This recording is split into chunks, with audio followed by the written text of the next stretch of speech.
make sure there's nothing inside the cannon. Now, this is normally checking to make sure there's nothing from the last time we fired, but in modern times, making sure that my guests have not put any plastic bottles or paper bags or anything like that inside my cannon. Then I take my sponge and I get it wet. This right here is way too much water. I don't want to drown my cannon. So I have to bring it out a little bit, and then I place it down the barrel. This extinguishes any sparks or embers that might be inside. So I'm about to put explosives in. I don't want it to go off early. When I am confident that it's safe, I tap the barrel twice. Normally that'd be a signal for the guys making the round to bring it up to me, but since I just have it with me, place it in the barrel. Then I don't want to use my hand to ram it all the way back, because if it goes off early, I will not survive that. Instead, I stay safely to the side and use this rammer to ram it all the way home.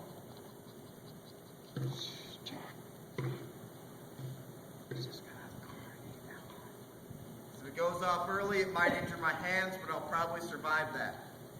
I'm done with the front of the gun, but not quite yet ready to fire. Next command would be, prime!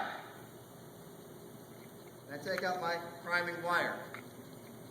I use it to puncture a hole in my charge.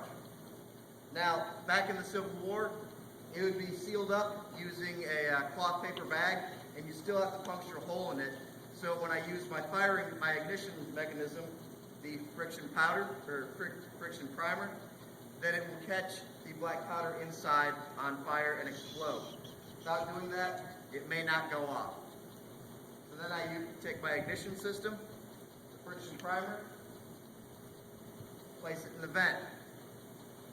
And I don't want to pull it with my hands, because for one, it'll blow up in my hands, and for two, if this had a cannonball in it, it would recoil about 3 feet. I'd be run over by my own cannon. So instead, I use this 6-foot piece of rope with a hook attached called a lanyard.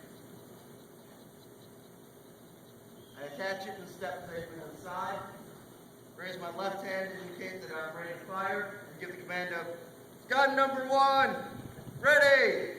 This is your sign to cover your ears. Please cover your ears, this will be quite loud. Then you get the final command of, fire!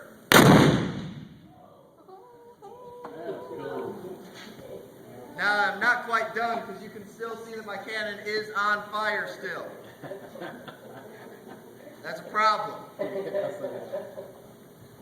don't want to have you guys walking around a cannon that's still on fire. So I have to take my worm.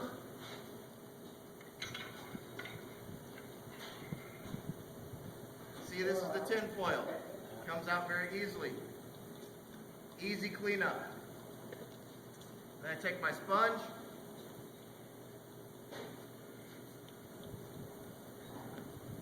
And extinguish any embers that are still inside. And now it is safe to approach, and that also concludes my cannon firing demonstration.